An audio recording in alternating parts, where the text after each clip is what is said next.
அன்னைத்தமிழ் உறவுகளுக்கு நெஞ்சார்ந்த திருக்குறள் வணக்கங்கள். நான் உங்கள் அன்பு தோழன் பா. மூவேந்திர பாண்டியன். இன்று நாம் நாளொரு திருக்குறள் வரிசையில் பொருட்பாலில் 100வது அதிகாரமாக உள்ள பண்புடைமை என்ற அதிகார தலைப்பின் கீழ் அமையப்பெற்றுள்ள 999வது திருக்குறளை பற்றி அறியப் போகின்றோம். பண்புடைமை என்பதற்கு அனைவரிடத்தும் அன்போடும் பண்போடும் பழகுதல் என்ற பொருளில் இந்த அதிகாரத்தின் தலைப்பு அமையப்பெற்றுள்ளது. இப்பொழுது நாம் 999வது திருக்குறளுக்கு செல்வோம். நகல்வல்லர் அல்லார்க்கு மாயுறு ஞாலம் பகலும் பார்ப்பட்டன்று இருள். நகல்வல்லர் அல்லார்க்கு மாயிரு ஞாலம் பகலும் பார்ப்பட்டன்று இருள். இத்திருக்குறளுக்கான பொருள் என்னவென்பதை இப்போது நாம் காண்போம்.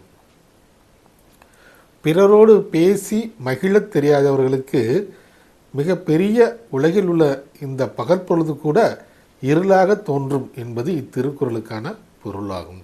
மீண்டும் பொருள்: பிறரோடு பேசி மகிழத் தெரியாதவர்களுக்கு மிக பெரிய இந்த உலகில் பகலும் கூட இருளாக தோன்றும் என்பது இத்திருக்குறளுக்கான பொருளாகும்.